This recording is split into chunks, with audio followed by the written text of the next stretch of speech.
Saludos de éxito divino. Bienvenidos a Escuela Sabática Profundizada con su servidor, ministro Enoc Martín, en la lección titulada Crisis de Identidad. Pero les voy a invitar a que nos arrodillemos para orar. Padre que está en los cielos, santificado sea su nombre. Pedimos su Santo Espíritu, que sea nuestro Maestro y nosotros, si así lo permite, sus eternos alumnos. En el nombre de Cristo Jesús. Amén. Hermanos y hermanas, bienvenidos a la sección que hemos titulado Isaías, el profeta del Evangelio. Ahora, ¿pero por qué a Isaías se le llama el profeta del Evangelio? Voy a dar por lo menos 5 razones del por qué se le llama así. Número 1, Isaías en la Biblia se describe que Cristo tenía que nacer. Es decir, en el número 1, el nacimiento de Cristo. Isaías capítulo 7, el versículo 14 declara: la Virgen concebirá y dará a luz un hijo. Excelente. Número 2, el ministerio de Cristo. Isaías, el capítulo 11, el versículo 1 al 2, Isaías 61 del 1 al 2, inclusive, donde se declara: me ungió para predicar buenas nuevas. ¿Ven? Maravilloso. Y número 3, tenemos la muerte de Cristo. Y eso está registrado aquí en el libro de Isaías, en el capítulo 53, el versículo 8, que declara: por la rebelión de mi pueblo le dieron muerte. Luego, en el mismo libro, se nos menciona la resurrección de Cristo. Este sería el número 4. Isaías 53, versículo 10 declara: vivirá por largos días. Esa es la versión Reina Valera Gómez. Reina Valera 1909, inclusive, versión antigua, donde habla de vivirá por largos días, hablando de la resurrección de Cristo. Y número 5, Isaías habla del reino premilenario de Cristo. ¿En qué parte del libro? En Isaías, el capítulo 9, el verso 6, inclusive el verso 7, donde nos declara: reinará sobre el trono de David y sobre su reino. Si notan, entonces, Isaías se le conoce como el profeta del Evangelio porque habló desde el nacimiento de Cristo, su crucifixión, su resurrección, inclusive su reino premilenario. Sí, observamos entonces, por eso es de que es el profeta del Evangelio.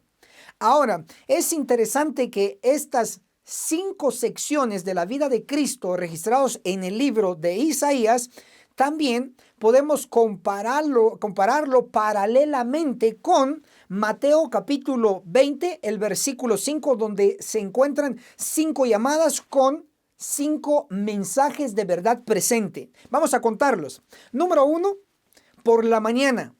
Eso lo encontramos en Mateo capítulo 20, versículo 1. Luego, el mensaje que se trajo ahí por la mañana, hablando parabólicamente, fue el mensaje de verdad presente del santuario terrenal, registrado en Éxodo capítulo 25, el versículo 8. Maravilloso. Ahora, segunda llamada, número 2, la hora tercera. Eso está registrado en Mateo, aquí en la Biblia, el capítulo 20, el verso 3. Cristo, el mensaje que se dio ahí fue Cristo crucificado y resucitado. Y la evidencia está en Hechos capítulo 2, el versículo 23, inclusive el versículo 24. En el número 3 tenemos la hora sexta y está registrado aquí en la Biblia en Mateo capítulo 20, versículo 5. Y el mensaje de verdad presente que se trajo es los 2300 días de Daniel 8:14. Ahora, en la número 4 tenemos la hora novena, registrado aquí en la Biblia, en Mateo capítulo 20, el versículo 5. Y la verdad presente que se trajo fue el juicio de los muertos, registrado en Daniel capítulo 7, versículo 10 inclusive en Apocalipsis capítulo 20, versículo 12. Y la quinta, la más importante, la hora undécima. Está registrado aquí en la Biblia, en Mateo 20, versículo 6. Y el mensaje de verdad presente que se trae es el juicio de los vivos, registrado en Amós 9:10 y Ezequiel 9, el juicio de los vivos. Hasta aquí encontramos un paralelismo.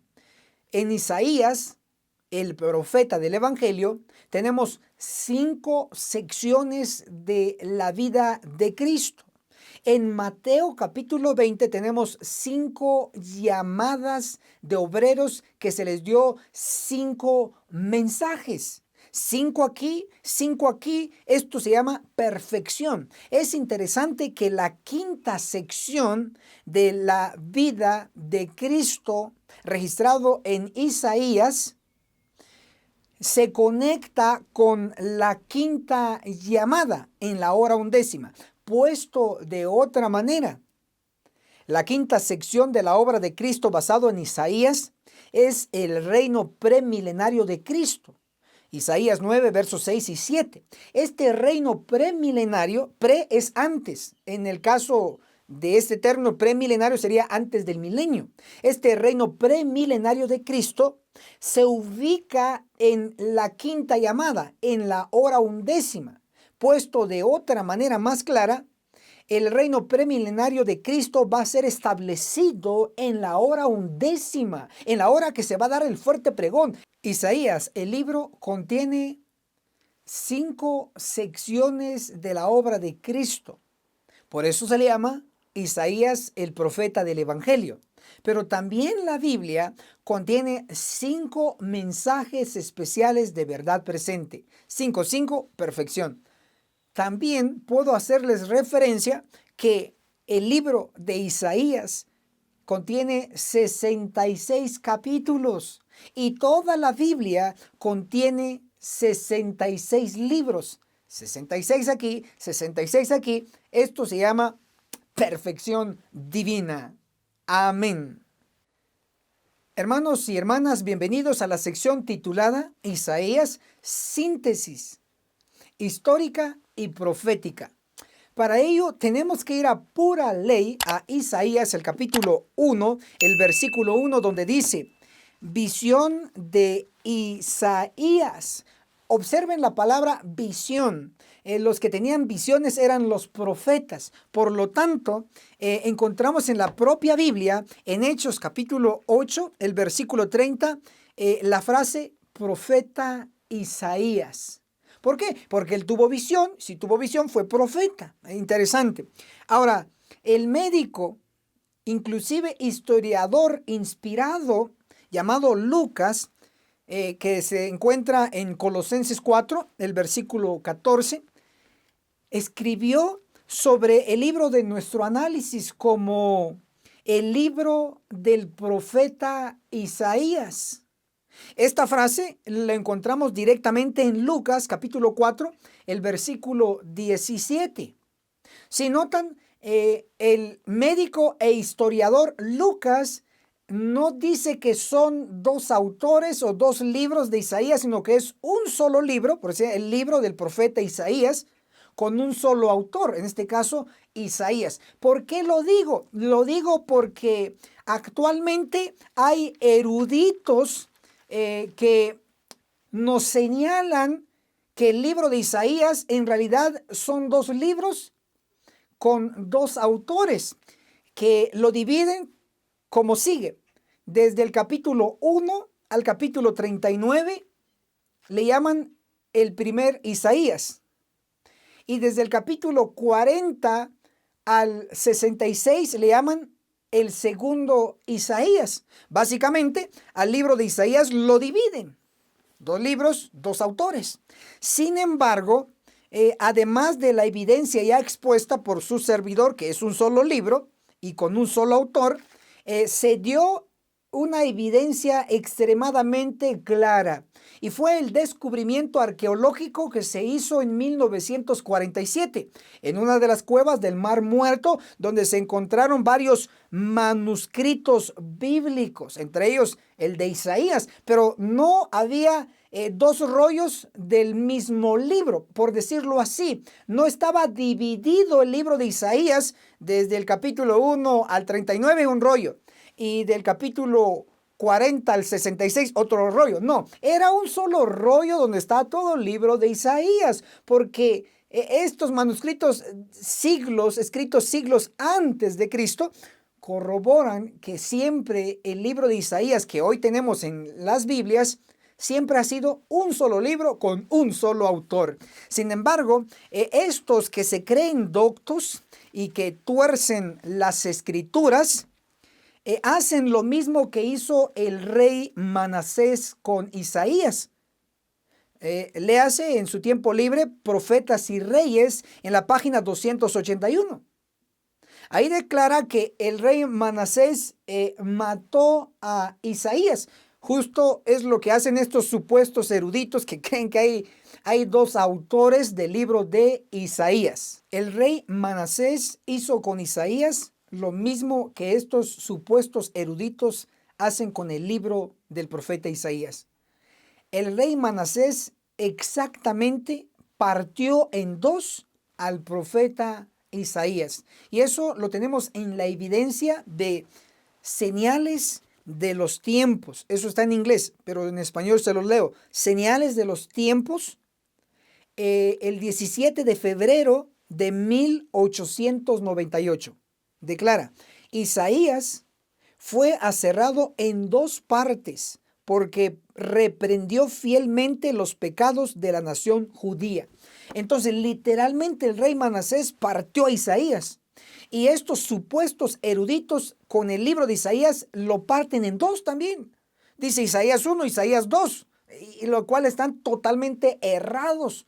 Es pecado hacer y decir lo que no tiene evidencia. En este caso, concluimos que el profeta Isaías es un solo autor del libro hoy llamado como Isaías, que consta de 66 capítulos.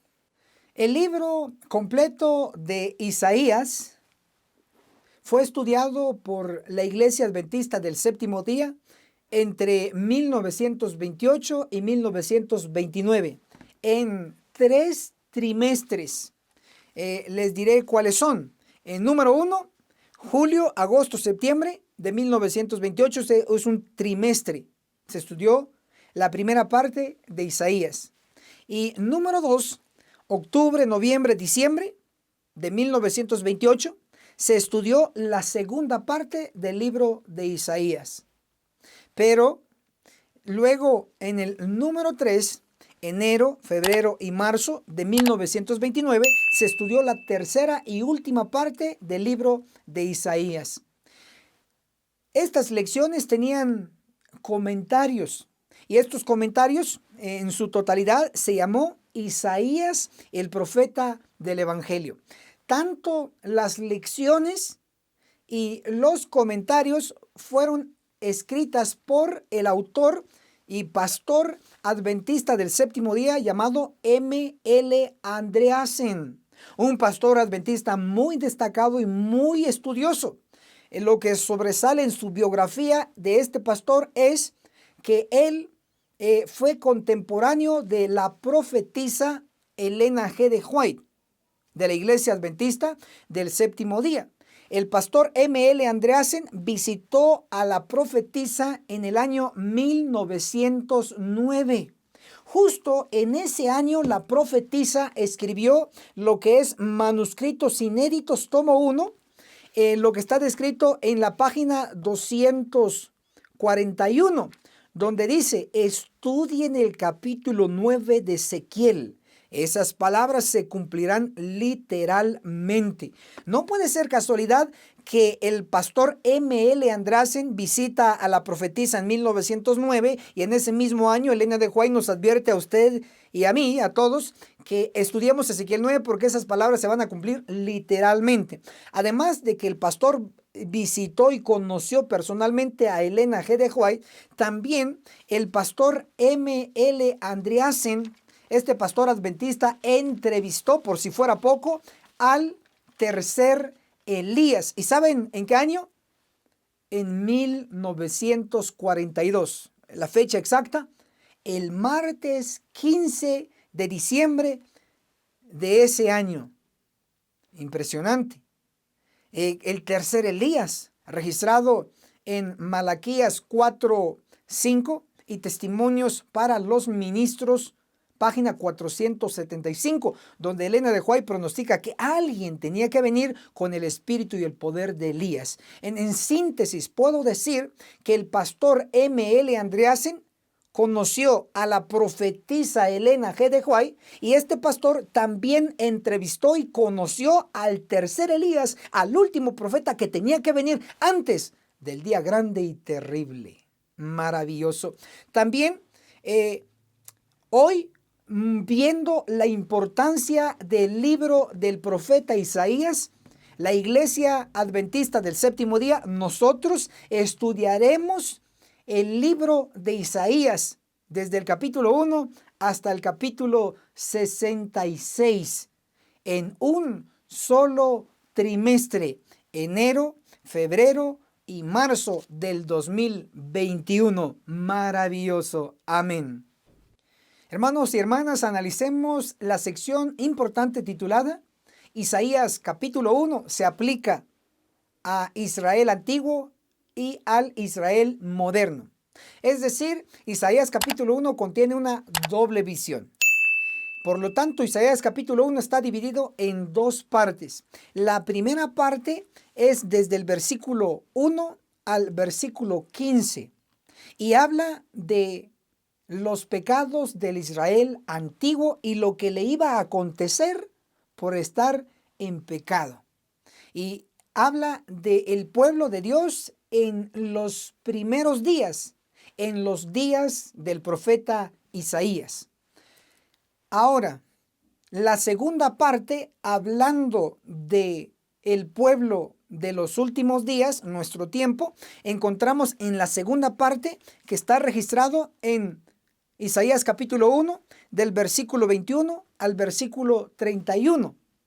Es donde se describe lo que le iba a acontecer al pueblo de Dios en estos últimos días y sus resultados por también estar en pecado.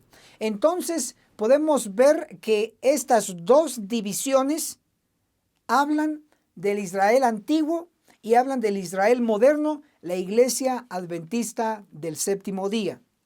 Pero Isaías capítulo 1, del versículo 16 al versículo 20, como lo declara la Biblia, estos versículos tienen doble aplicación, es decir, se aplican tanto para el Israel antiguo y para el Israel moderno. ¿Por qué? Por darles un ejemplo. Isaías capítulo 1, el versículo 18, uno muy conocido, dice: venid y razonemos, dice el Señor, aunque vuestros pecados sean como la grana, como la nieve serán emblanquecidos, aunque sean rojos como el carmesí, vendrán a ser como blanca lana. Es decir, estos versículos se aplican tanto para Israel porque estaban en pecado y había una solución que Cristo les estaba ofreciendo. Igual hoy el Israel moderno está en pecado, estamos en pecado y se nos da la misma solución. Por eso decimos que Isaías capítulo 1 del verso 16 al verso 20 son versículos que se aplican tanto para Israel antiguo y para el Israel moderno, la Iglesia Adventista del Séptimo Día. Ahora, como vivimos en el Israel moderno, puedo explicar algunos versículos de Isaías capítulo 1 a los versículos que le pertenecen a la iglesia de nuestro tiempo. Isaías, el capítulo 1, versículo 21 hasta el versículo 31 hablan de la iglesia de nuestro tiempo. Leo el versículo 21. ¿Cómo se ha vuelto en ramera la ciudad fiel? Notan que son términos duros, pero aplicables para nosotros. ¿Y cómo yo lo sé? Bueno, en Testimonios para la Iglesia, el tomo 8, en la página 261, dice así: ¿qué pues la ciudad fiel ha venido a ser una ramera? Esto es tomado directamente de Isaías 1, versículo 21. Luego sigue la hermana Juay ahora comentando, la casa de mi padre es hecha un lugar de comercio. Si notan, es en tiempo presente. La casa de mi padre es hecha un lugar de comercio, de donde se han retirado la gloria y la presencia divinas. Entonces, observen que Elena de Huay está aplicando Isaías 1:21 en adelante a nuestros días y lo aplica a la casa, a la iglesia adventista del séptimo día. Ahora, para especificar un poquito más, leeré Isaías 1, verso 21. ¿Cómo se ha vuelto en ramera la ciudad fiel? Aquí dice ciudad, pero no dice el nombre directamente. Pero el contexto señala que esta ciudad es Jerusalén. Por lo tanto, si identificamos qué representa la ciudad, sabremos más detalles sobre estos versos que se aplica al pueblo de Dios. Veamos entonces lo que dice Testimonios para la Iglesia, el tomo 8, en la página 74. Dice, Jerusalén es un símbolo de lo que la iglesia será si rehúsa andar en la luz que Dios le ha dado. Entonces, la ciudad que hace referencia aquí es Jerusalén, y Jerusalén representa a la iglesia adventista del séptimo día. Entonces, en definitiva, estos últimos versos de Isaías capítulo 1 se aplican a la iglesia adventista del séptimo día. Ahora, ya como hemos aclarado eso, ahora entremos a detalle. Isaías capítulo 1, el versículo 24 declara, por eso, dice el Señor, el Eterno Todopoderoso, el fuerte de Israel, tomaré satisfacción de mis adversarios. Subrayen, me vengaré de mis enemigos. ¿Estos enemigos quiénes son? Bueno, el texto nos va a dar explicación. Isaías capítulo 1, el versículo 28 declara, pero los rebeldes, dice la mayoría de las versiones, pero la versión King James en inglés, la versión que usó Elena de Huay para sus escritos, traduce este verso, Isaías 1:28. Pero los transgresores, corrija, los transgresores y pecadores serán destruidos juntos. Aquí se nos presenta a dos tipos de pecadores. Número 1, transgresores. Número 2, pecadores. Ahora, los transgresores son aquellos que pecan de vez en cuando. Y los pecadores son los que pecan consecutivamente, siempre están en pecado. Ahora, ya sea que pequen de vez en cuando o siempre estén pecando, según la sentencia de Isaías 1, versículo 28, dice, serán destruidos juntos. Entonces, los adversarios del Señor son los pecadores que están dentro de la ciudad, dentro de la iglesia. Y dice que juntos van a ser destruidos. Ese es el resultado final del pecado. Ahora, es interesante también notar que el Israel antiguo, puesto que estaba en pecado, el resultado era que iban a morir a espada. Lo voy a leer. Isaías capítulo 1, el versículo 20 declara, si rehusas y sois rebeldes, seréis consumidos a espada. Punto. Si notan, entonces por el Israel antiguo, por estar en pecado, iban a ser eliminados con espada, pero cabe resaltar que fue por espada de naciones o de gente enemiga del antiguo pueblo de Dios. Espada, en este caso muy bien podemos decir espada de Babilonia. Así es. Ahora, de soldados caldeos. Pero el resultado hoy por el pecado dentro del pueblo, de la iglesia actual, también va a ser la espada, pero no espada de hombres, no espada de alguna nación, sino espada de ángeles. Ministro, ¿y dónde está escrito esto? Se lo señalo. Amós capítulo 9, versículo 10 declara, a espada morirán todos los pecadores de mi pueblo. Espada de ángeles, léase Mateo 13, 39, verso 49, dice específicamente que son los ángeles que van a cortar con sus instrumentos destructivos, en este caso espadas.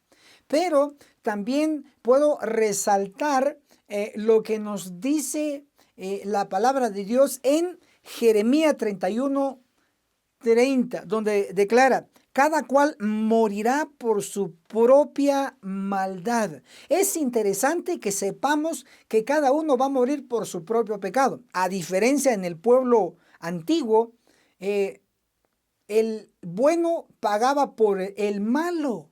Sí, por mencionarles allá a Acán, él fue un ladrón, pero por ese pecado todo el pueblo fue culpado del mismo pecado. Léase Josué capítulo 7 para ver eso. Pero hoy, gloria a Dios, que en nuestro tiempo cada uno va a morir por su propio pecado en el juicio de los vivos. Cuando termine todo el proceso de la ejecución de la matanza realizada por los ángeles con espada, registrado en Ezequiel 9, verso 5, verso 6, cuando termine la purificación de la iglesia, entonces la iglesia, basado en Isaías capítulo 1, versículo 21, que se le llama ramera, es fuerte, pero Dios lo hace. ¿Qué quieren que haga? Isaías 1:21, el pueblo va a pasar de ser ramera, infiel, y va a pasar a ser una ciudad fiel. Voy a leer Isaías capítulo 1, el versículo 26. Restituiré tus jueces como al principio y tus consejeros como eran antes. Entonces te llamarán ciudad de justicia, ciudad fiel. Ya no más ramera, sino que ciudad fiel. Maravilloso, que el cielo los bendiga. Amén. Hermanos y hermanas, bienvenidos a la sección titulada Isaías 2, un lugar y un pueblo sin pecado. Vamos a explicarles de la siguiente manera. Primero, vamos a ubicar el tiempo del cumplimiento de Isaías 2. Segundo, vamos a explicar el problema que se describe en Isaías 2. Y tercero, vamos a explicar la solución que se describe también en Isaías capítulo 2. Empecemos entonces en la ubicación de la aplicación de Isaías capítulo 2. Para ello, voy a invitarles a que puedan supervisar que Isaías capítulo 2 contiene del versículo 1 hasta el versículo 22. Es decir, Isaías 2 tiene 22 versículos. De esos 22 versículos voy a tomar 3 referencias para que nos ayuden a ubicar el tiempo de su cumplimiento. La primera referencia que está aquí en la Biblia, Isaías capítulo 2, versículo 2, declara así: en el último tiempo, dice la mayoría de las versiones, pero hay una versión, la que usó Elena de White, en inglés la King James, Isaías 2:2 dice, en los últimos días. Y me quedo con esta versión, porque la pone más claro. Entonces, lo que se va a relatar en Isaías 2 debe de ocurrir en los últimos días, nuestro tiempo. No en los primeros días del profeta Isaías, no, sino en los últimos días, nuestro tiempo. Así que el tema es muy importante para usted y para mí. Esa es la primera referencia. Ahora, número 2, en referencia, vamos a citar Isaías capítulo 2, versículo 10, donde declara así la Biblia: entra en la peña, escóndete en el polvo. Ahora, es interesante que la misma reacción de los pecadores registrado en Isaías 2 es la misma reacción de los pecadores registrados en Apocalipsis, el capítulo 6, versículo 12 al versículo 17. Ahora, es resaltable mostrarles específicamente el verso donde nos muestra Apocalipsis capítulo 6, el versículo 15. Dice, se escondieron en las cuevas y entre las peñas de los montes. Este verso que acaba de leer pertenece a los versos del sexto sello, porque el sexto sello está desde Apocalipsis 6 del versículo 12 en adelante, inclusive el 17 y más. Entonces, el evento de Isaías capítulo 2 se cumple en el tiempo o período del sexto sello. Ahora, si ubicamos el tiempo del sexto sello, vamos a ubicar el tiempo también de Isaías 2. El sexto sello, basado en Apocalipsis 6, versículo 12, habla de un gran terremoto. Y ese gran terremoto fue el terremoto de Lisboa, que ocurrió en 1755. Por lo tanto, el punto de partida del sexto sello es 1755 en adelante. Y según los eventos del sexto sello, va a haber gente que se va a esconder en las peñas. Y justo lo que está diciendo también Isaías capítulo 2, versículo 10, entra en la peña, escóndete en el polvo. O sea, entonces esto conecta el tiempo de Isaías 2, que es en el sexto sello. Ahora, también hay una tercera referencia. Isaías, ¿listos? Isaías, el capítulo 2, declara así. El versículo 21.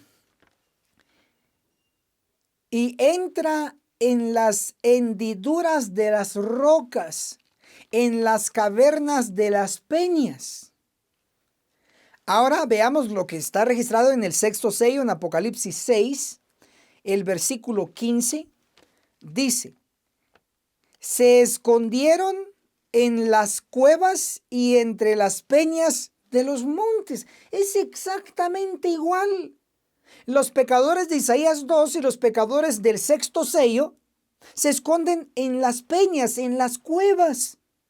Entonces, por eso definimos que Isaías capítulo 2 son eventos que se deben de cumplir, se van a cumplir, se están cumpliendo en el periodo del sexto sello. Y nosotros estamos viendo en el periodo del sexto sello desde 1755 en adelante. Por lo tanto, Isaías capítulo 2 se aplica a nosotros en los últimos días. Ahora voy a demostrarles el problema de Isaías capítulo 2, o sea, lo que nos presenta ahí que hay entre el pueblo de Dios y que son la iglesia que adora a hombres y pastores. Ese es el problema general. Lo voy a desarrollar con 3 clases de ídolos, registrado aquí en Isaías capítulo 2. Número 1, la obra de las manos de los hombres. Eso está en Isaías 2, versículo 8. Número 2, el oro y la plata que son adorados. Isaías 2, versículo 20. Número 3, los ídolos que hablan y caminan y son reverenciados por el pueblo.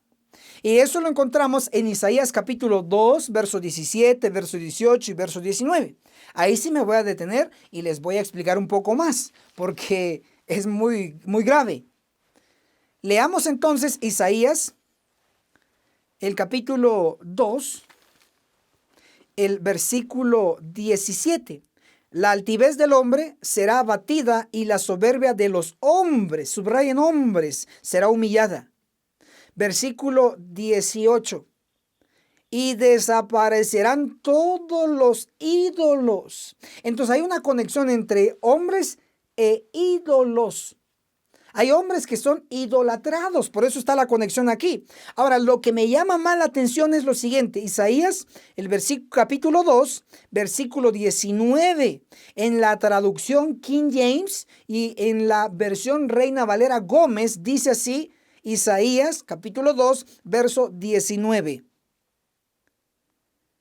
Y se meterán en las cavernas de las peñas y en las aberturas de la tierra.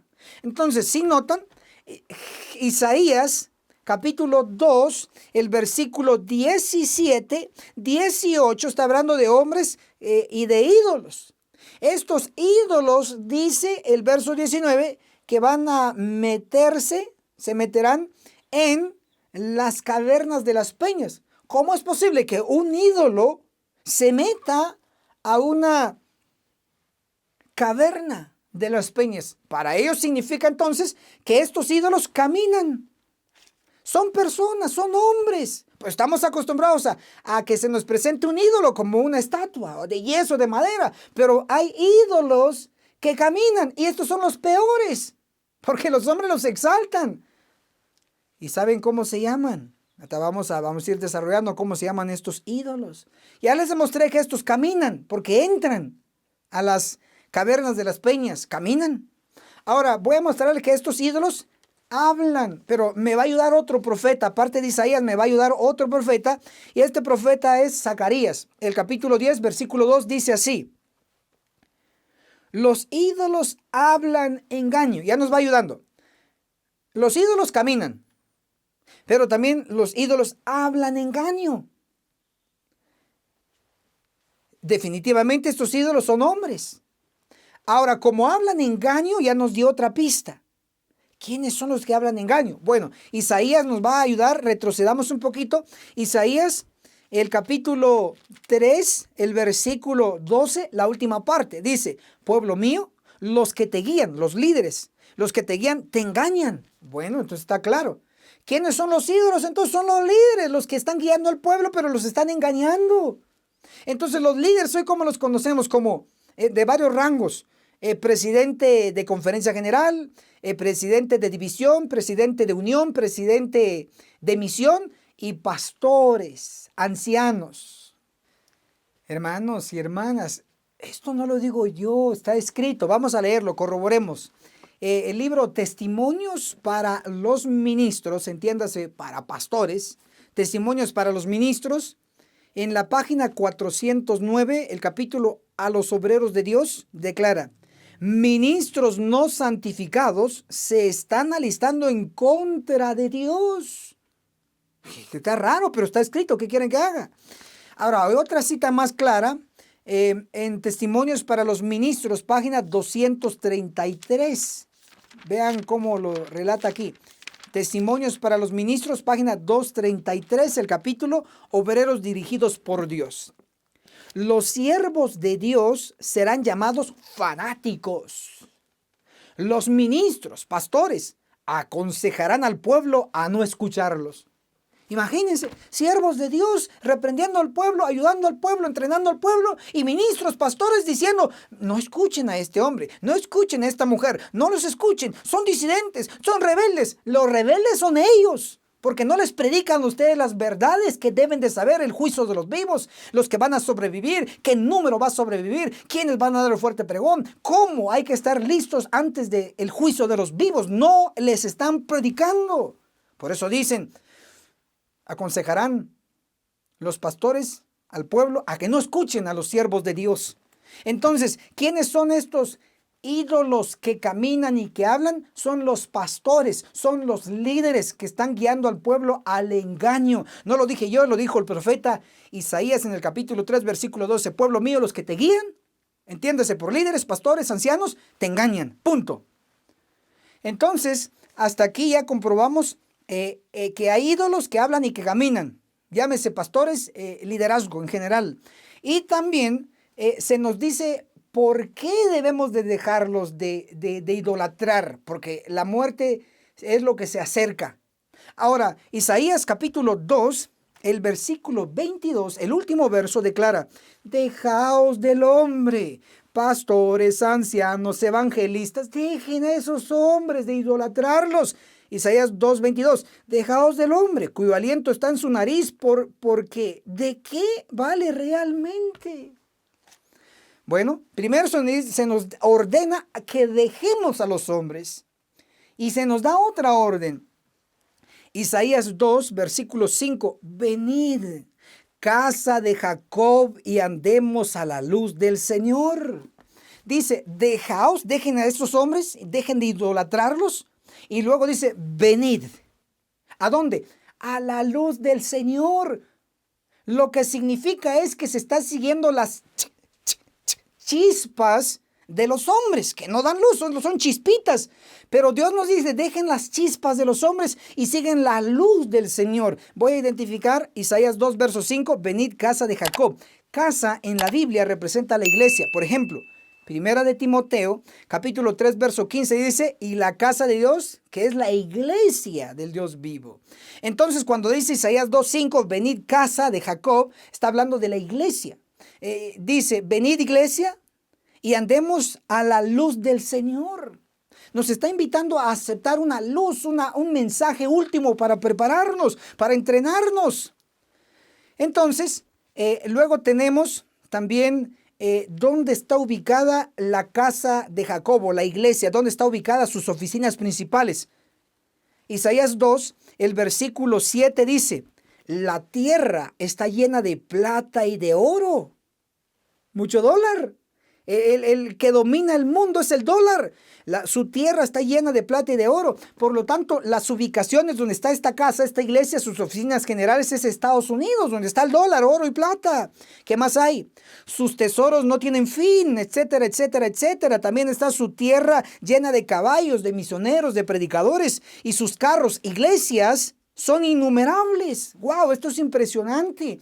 Entonces ya se nos dijo que dejemos a los hombres de idolatrarlos, que vengamos a la luz, que aceptemos la verdad presente, el juicio de los vivos, nos preparemos, y nos está identificando dónde están las oficinas. En Norteamérica, en Estados Unidos, donde hay mucho oro, donde hay mucha plata, donde hay mucho dólar, y para allá corren todos los latinos. Los hombres que son idolatrados y registrados en Isaías capítulo 2, estos hombres en nuestro tiempo actual, en el tiempo del sexto sello, ahora ellos dirán, Isaías capítulo 2 nunca se va a cumplir, esos eventos no se van a cumplir. Yo no sé usted si quiere escuchar la voz de los hombres, de estos ídolos, o va a escuchar la voz de Dios. Yo escucho la voz de Dios. Isaías capítulo 2 se va a cumplir en nuestro tiempo. Guste a quien guste y disguste a quien disguste. Isaías capítulo 2, el versículo 2 al 4, la mayoría de eruditos dice que esto ya no se va a cumplir. Otros dicen que no tiene sentido, etc. Voy a leerlo. Isaías capítulo 2. Versículo 2 dice, en los últimos días será confirmado el monte de la casa del Señor por cabecera de los montes. Será exaltado sobre los collados y correrán, subrayen, y correrán a él todas las naciones. Dicen que esto no se va a cumplir. Claro que se va a cumplir en el tiempo del fuerte pregón. Todas las naciones van a correr a la iglesia, al pueblo, van a buscar al pueblo, a los fieles que van a tener la verdad. Isaías capítulo 2, versículo 3, vendrán muchos pueblos y dirán, venid, subamos al monte del Señor, a la casa del Dios de Jacob. Nos enseñará sus caminos y andaremos en sus sendas, porque de Sión saldrá la ley y de Jerusalén la palabra del Señor. Básicamente aquí está hablando del tiempo del fuerte pregón. Hasta da su ubicación, el epicentro donde van a estar las oficinas del fuerte pregón. ¡Qué maravilloso! Sión y Jerusalén, lo dice la Biblia. Isaías capítulo 2, versículo 4. Juzgará entre las naciones, reprenderá a muchos pueblos, y volverán sus espadas en rejas de arado, sus lanzas en hoces. No alzará espada nación contra nación, ni se adiestrarán más para la guerra. Las naciones que se van a convertir en el tiempo del fuerte pregón, cuando los 144,000 de Apocalipsis 7, 3 y 4 van a dar el fuerte pregón, que serán fieles adventistas del séptimo día, llenos del poder del Espíritu Santo, van a ir a todas las naciones, traerán una gran multitud, Apocalipsis 7, 9. Entonces, estas naciones convertidas durante el tiempo del fuerte pregón, ellos ya no se van a preparar para la guerra, van a utilizar sus instrumentos de guerra para instrumentos de agricultura. ¡Qué maravilloso! Eso es realmente una conversión grande. Esto se va a cumplir. Ahora les voy a explicar con más detalles. Isaías, el capítulo 2, del versículo 2, 3 y 4, que son 3 versículos, estos todavía están en futuro, en el tiempo del fuerte pregón. Pero es interesante que hay otro segundo profeta que dice casi idénticamente lo mismo. Y hago referencia a Miqueas capítulo 4, versículo 1, versículo 2, versículos 3. Entonces tenemos en Isaías capítulo 2 tres versículos que vamos a llamar su atención. El versículo 2, versículo 3 y versículo 4 que ya les leí. Ahora, paralelamente, el profeta Miqueas capítulo 4, versículo 1, versículo 2 y versículo 3 hablan de lo mismo, del mismo evento. Esto es de motivación. ¿Por qué? Porque va a ser el día grande para los fieles, donde se van a convertir millones de todas las naciones. Bueno, entonces vamos a hacer un paralelismo entre Isaías 2 y Miqueas 4. Ahora, leemos Miqueas 4, el versículo 1, dice: en los últimos días el monte de la casa del Señor será constituido por cabecera de los montes, etcétera, etcétera, etcétera. Si notan que este texto es lo mismo que dice Isaías capítulo 2, el versículo 2. En el último tiempo será confirmado el monte de la casa del Señor por cabecera de los montes. Es lo mismo. Y si leemos los otros versículos y los comparamos, es lo mismo. Entonces, si identificamos cuándo se cumple lo de Miqueas 4 del 1 al 3, vamos a saber cuándo se cumple Isaías 2 del verso 2 al 4. Y saben ustedes que los eruditos en la iglesia adventista en el pasado dejaron un comentario espectacular, diría yo. Vamos a apuntar ahí lo que dice el comentario bíblico adventista del séptimo día, el tomo 4 de Isaías a Malaquías. En la página 145 declara así, comentando Isaías capítulo 2 del 2 al 4, dice, bueno, para no leer tanto, aquí se describen tres opciones de interpretación de estos versículos. No voy a leer la opción 1, no voy a leer la opción 2, solo voy a leer la opción 3, que es la correcta y es a la que se inclina el que comenta aquí. Vean, el 3. Presenta el plan original que Dios tuvo de que el Israel literal llegara a ser su instrumento para salvar al mundo, pero que debido al fracaso y al rechazo de Israel, la predicción hecha aquí, Isaías 2, del 2 al 4, la predicción hecha aquí será cumplida por el pueblo de Dios cuando éste proclame el evangelio hasta los confines del mundo. Entonces lo que está diciendo aquí este comentario bíblico adventista es que Isaías capítulo 2, del verso 2 al 4, eso era para que lo cumpliera el Israel antiguo, pero como fueron rebeldes y Dios los rechazó, entonces ya no se cumplió a través de el Israel antiguo, sino que ahora se va a cumplir a través del pueblo de Dios hoy, que es el Israel moderno, la iglesia adventista del séptimo día. Eso es lo que está diciendo el comentario y lo refuerza. Comentario bíblico adventista, el tomo 4, en la página 145, dice, ver en Consejos para los Maestros, ya libro de Elena de White, ver en Consejos para los Maestros, Padres y Alumnos, en la página 439 a la página 441. Los comentarios que hace Elena de White acerca del pasaje paralelo de Miqueas 4 del 1 al 3, que ya les expliqué que es lo mismo que Isaías 2 del 2 al 4, es lo mismo. Dice, de Miqueas 4 del 1 al 3, en estos comentarios ella afirma que ese pasaje es una de las lecciones prácticas que deben animar a la iglesia de hoy. ¿Por qué lo tienen que animar a la iglesia de hoy? Porque la iglesia de hoy, que es la iglesia adventista del séptimo día, es la que tiene que cumplir Isaías capítulo 2 del 2 al 4, donde todas las naciones van a buscar al pueblo, a la iglesia, pero no la iglesia militante con trigo y cizaña, sino la iglesia triunfante sin cizaña con puro trigo, la iglesia purificada, la iglesia que va a sobrevivir del juicio de los vivos, registrado en Ezequiel 9, en Amós 9:10, etcétera. Esa iglesia ya limpia, entonces las naciones van a correr buscando a la iglesia. De eso está hablando. Qué maravilloso lo que estamos descubriendo a través de lo que está escrito aquí en la palabra de Dios. Se acerca el día del fuerte pregón. Pero antes de que se dé el fuerte pregón entre todas las naciones y se traiga una gran multitud de Apocalipsis 7:9, antes de este día grande, tiene que ocurrir un día terrible, el juicio de los vivos. La iglesia tiene que ser purificada.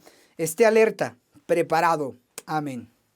Hermano y hermana, de manera de motivación espiritual con la Biblia y el Espíritu de Profecía, hoy la voz del Espíritu Santo hablándole a usted nos reclama y nos advierte que se va a cumplir las profecías de Isaías 2, del 2 al 4, y lo dice en Profetas y Reyes. El capítulo de la Viña del Señor, la página 14 dice: a medida que aumentase el número de los israelitas, debían ensachar sus términos hasta que su reino abarcase el mundo entero.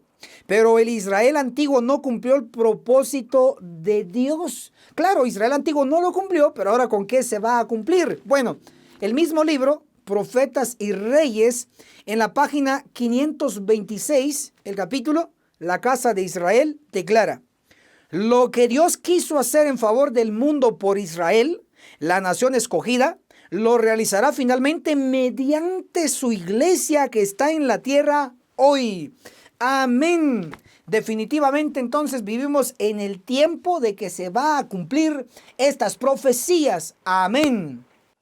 Hermanos y hermanas, bienvenidos a la sección titulada Isaías capítulo 3, el juicio contra la corrupción femenina.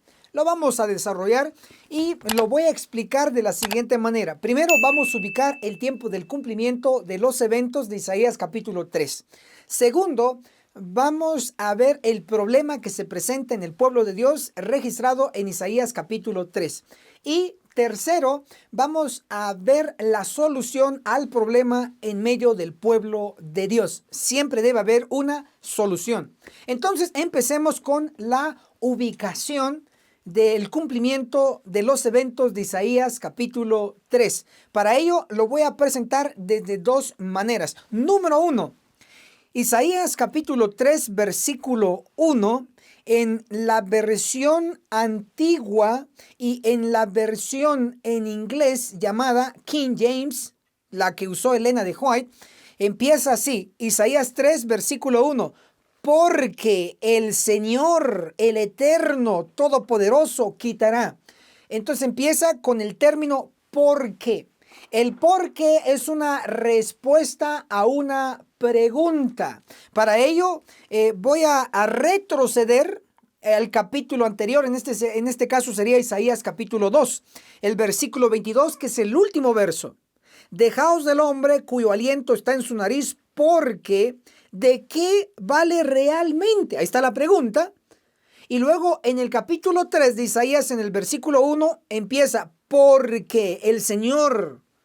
Entonces, si notan, el término porque une el capítulo 3 con el capítulo 2, porque el término porque es la respuesta a una pregunta que ya leí. Entonces definimos Isaías capítulo 2. Tiene una continuación en el capítulo 3. Como Isaías capítulo 2, versículo 2 declara, en los últimos días, significa entonces que los eventos de Isaías 2, que continúan en el capítulo 3, se cumplen también en los últimos días. Esta es una forma de comprobarlo en nuestro tiempo. Ahora, número 2, la más directa, es la que está registrada en el Espíritu de Profecía, en Testimonios para la Iglesia, el tomo 1, en la página 244, declara: se me presentó la profecía de Isaías 3, aplicada a estos últimos días, y los reproches se dan a las hijas de Sión, que piensan únicamente en las apariencias y en el exhibicionismo. ¡Wow! Eso está bien claro. Dice que Isaías 3, esa profecía, se aplica en los últimos días. Corrobora lo que ya les había enseñado. Entonces estamos enseñando en línea recta. Gloria a Dios. Ya comprobamos entonces y ubicamos los eventos, la profecía de Isaías capítulo 3 se cumplen en los últimos días en nuestro tiempo. Punto. Ahora vamos a ver el problema que se nos registra aquí en la Biblia, en el capítulo 3 de Isaías. Y nos habla, para sintetizar, que los grandes hombres registrados en Isaías capítulo 3, del versículo 1 al versículo 3, estos grandes hombres están en corrupción. Y eso lo prueba Isaías 3, del versículo 12 hasta el versículo 15. Por ejemplo, Isaías 3:12 nos dice la última parte: pueblo mío, los que te guían, los grandes hombres, los líderes, los que te guían te engañan, entonces están en corrupción. Y luego otro ejemplo, Isaías 3, el versículo 14 dice: el Señor vendrá a juicio contra los ancianos, que son líderes de su pueblo, y contra sus príncipes, líderes, porque vosotros habéis devorado mi viña y el despojo del pobre está en vuestras casas. Entonces hay tanta corrupción que los pocos ingresos y recursos del pobre están en la casa de los líderes religiosos. Ahí lo dice la Biblia. Entonces están en corrupción. Ese es el problema que Dios presenta dentro del pueblo, de él, de la iglesia, ahora registrado en Isaías capítulo 3. Qué maravilloso es comprender que estas profecías son para nosotros, se aplican a nosotros. Por lo general, estas profecías se lo aplicamos a otro pueblo, a un pueblo antiguo, pero no nos lo aplicamos a nosotros. Solo lo que es bonito, lo que es bendición, eso sí es para mí, eso sí es para la iglesia. Y lo que es de reprensión y lo que nos muestra la realidad de nuestros pecados y abominaciones dentro de la iglesia, eso sí, calladitos. Y el que lo dice es disidente, y el que lo dice es enemigo de la iglesia. Enemigo del hombre, pero amigo de Dios, porque está escrito. Guste o disguste a cualquiera de ustedes, pero espero que les guste, porque esto es palabra de Dios y aceptemos esta reprensión. Entonces el problema es que hay grandes hombres y estos grandes hombres están en corrupción, robándole al pobre. Ok, pero por si fuera poco, la demostración número 2 que les voy a dar es que las hijas de los líderes, de los ancianos, de los pastores, están usando el dinero del pobre, los recursos del pobre, para invertirlo, yo diría desperdiciarlos en una serie de catálogo de ornamentos vanos. Y eso está registrado en Isaías capítulo 3, del versículo 16 hasta el versículo 23. Sí, el dinero del pobre, los recursos del pobre que ya se robaron, esto es la realidad, porque lo está diciendo allí el profeta Isaías en el capítulo 3, el versículo 14, dice que el despojo del pobre está en sus casas. Y en esas casas están las hijas de estos líderes. Y vean en dónde lo invierten. Isaías 3:16 hasta el 23 nos cita un gran catálogo de ornamentos, pero todos estos ornamentos innecesarios, como collares, como brazaletes, como anillos, etcétera, y tanta lujuria que se presenta ahí en vestimenta, están gastando. Hermano y hermana, seriamente les hablo. Si ustedes no han querido ver esta realidad que la Biblia y el Espíritu de Profecía hablan de la crítica situación en nuestro medio, sépanlo ahora. Y si no lo sabían y no lo habían visto porque no han querido verlo, por decirlo así, déjenme decirles que una de las razones es porque los han estado engañando. Y no lo digo yo, lo dice la cofundadora de la Iglesia Adventista del Séptimo Día y profetiza, Elena G. de White. En el libro Testimonios para la Iglesia, el tomo 3, estamos en Isaías 3, versículo 12, dice: pueblo mío, los que te guían te engañan. Isaías 3. Y ahora en Testimonios para la Iglesia, el tomo 3, en la página 279, se titula La Iglesia de la Odisea. El mensaje de la Iglesia de la Odisea es una denuncia sorprendente y se aplica al actual pueblo de Dios. Entonces se aplica a usted y a mí. Tenemos que aceptarlo. Entonces en la misma página 279 de Testimonios para la Iglesia, el tomo 3, dice: el mensaje del testigo fiel, que es Cristo, encuentra al pueblo de Dios sumido en un triste engaño. Ahí está. Les voy a leer otra página más. en la página 281. Pero el mensaje del testigo fiel revela el hecho de que nuestro pueblo está sumido en un terrible engaño. Ahora en la página 287, debe despertar a su pueblo de su seguridad y de su engaño peligroso. Entonces, según la pluma de Elena de White, que el Espíritu Santo inspiró a ella para escribir esto, nos señala que la iglesia está triplemente engañada. Número 1, en un triste engaño. Número 2, en un terrible engaño. Y número 3, en un peligroso engaño. Por lo tanto, Isaías capítulo 3, versículo 12, cuando dice, pueblo mío, los que te guían te engañan. Está hablando de usted, está hablando de mí. Ahora, ¿en qué nos están engañando? Que los recursos del Señor. Léase Malaquías, el capítulo 3, versículo 10, dice, trae todos los diezmos al alfolí y hay alimento en mi casa, la casa de la iglesia. Esos alimentos, o sea, esos recursos deben ser usados para alimentar al pueblo, un alimento espiritual. Claro, los diezmos deben ser consumidos y usados por el ministerio, por los pastores, ¿de acuerdo? Pero que hagan su trabajo, que alimenten al pueblo con verdad presente. Pero no solamente se consumen los diezmos, sino que también se consumen las ofrendas, que es para los pobres. Vean que dice Elena de White en Patriarcas y Profetas, el capítulo 51, Dios cuida de los pobres. Note que Dios cuida de los pobres.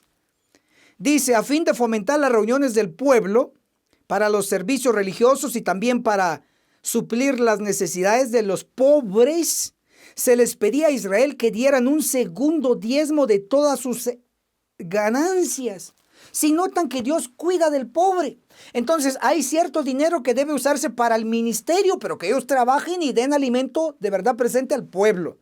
Pero sino que también debe haber un fondo que debe ayudar al pobre. Pero en lugar de darle al pobre el liderazgo, según Dios, según Isaías 3, el liderazgo se está devorando, se está consumiendo los pocos recursos que tiene el pobre adventista como miembro. Lo consume y lo lleva a su casa, dice ahí, léalo. Isaías 3, el versículo 14. El despojo del pobre está en vuestras casas. ¿Y quiénes están en las casas? Las hijas de estos líderes. Y se acusa en Isaías 3 que las hijas, estas hermanas, hijas de estos líderes de iglesia, se están consumiendo los recursos, el dinero de los pobres en un catálogo de ornamentos vanos, pasajeros. Mientras el pobre adventista se está muriendo de enfermedad y no lo cubre el hospital adventista.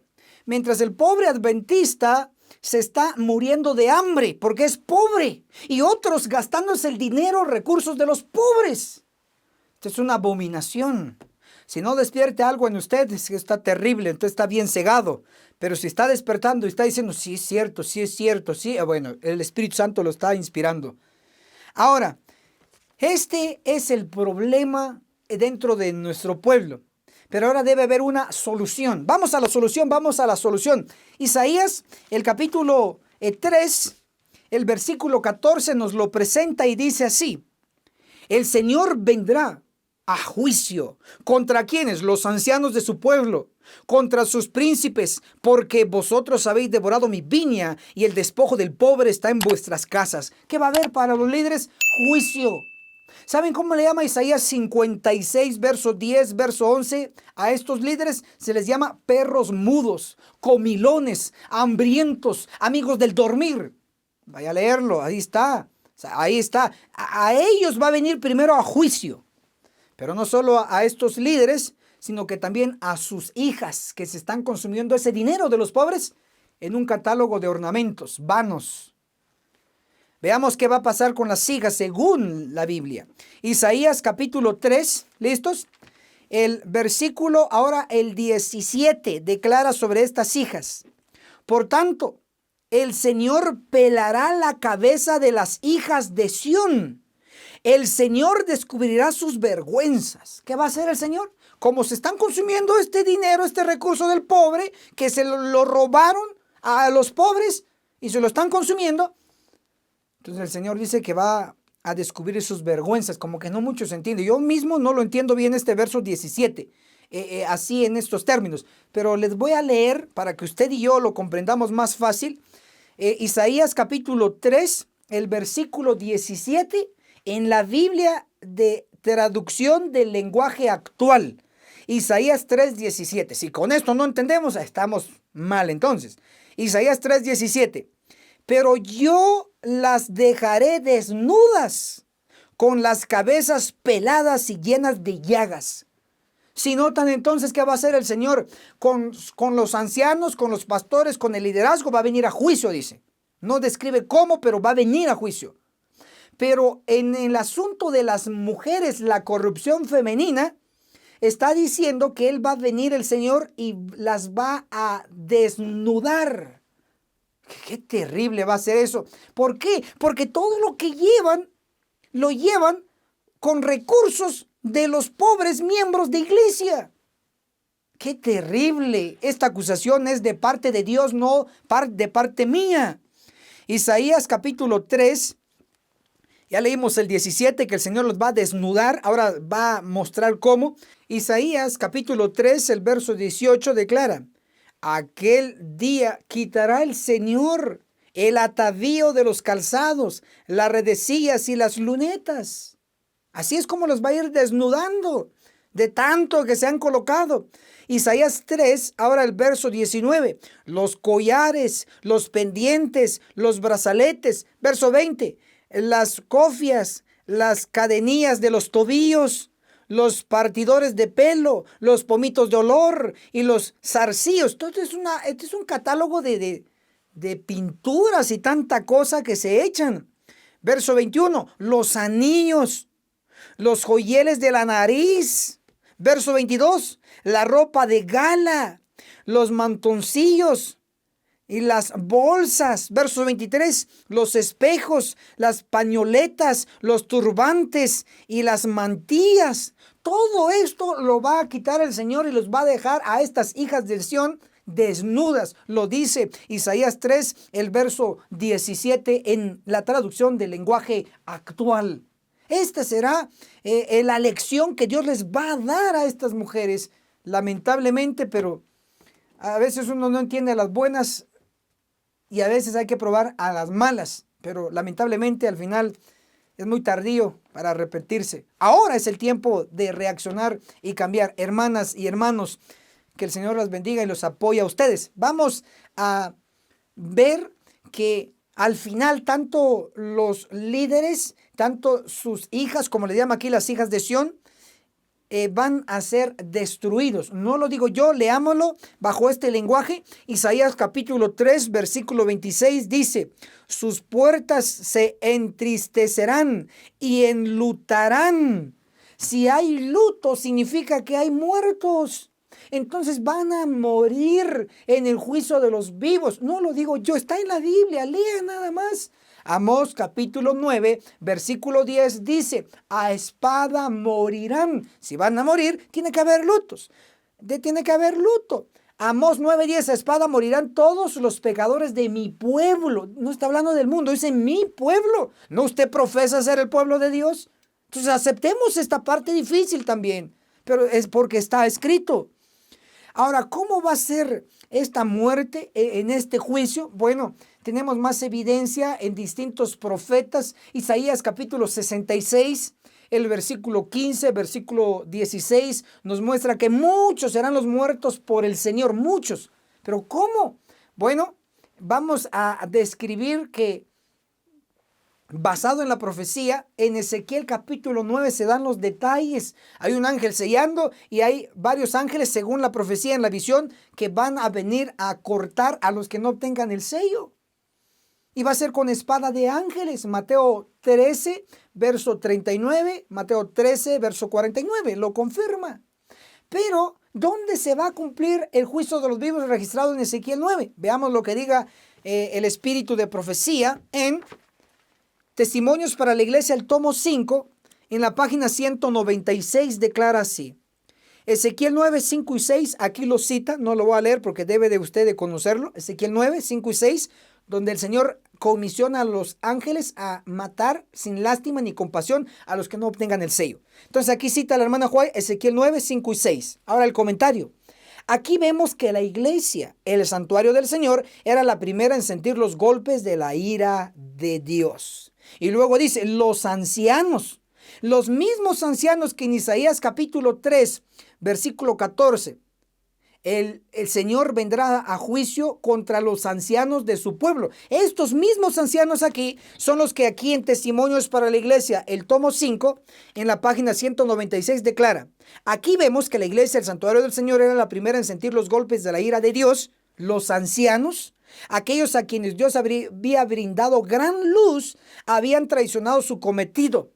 Estos perros mudos que no querían ladrar son los que sienten la justa venganza de un Dios ofendido. Hombres, jóvenes, niñitos, todos perecen juntos.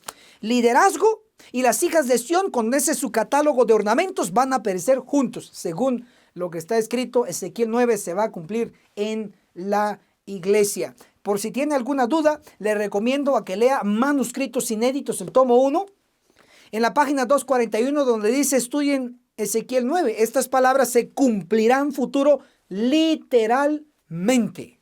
Escrito está. Amén.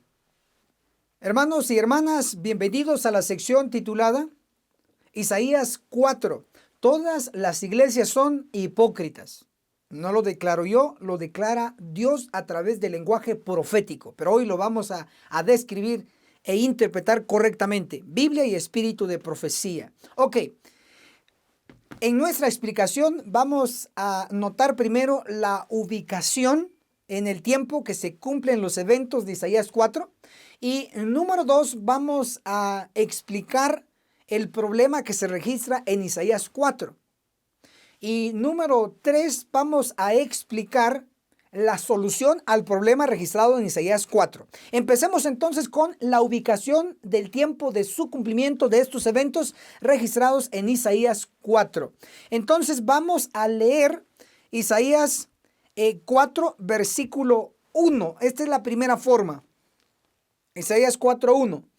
En aquel tiempo, 7 mujeres.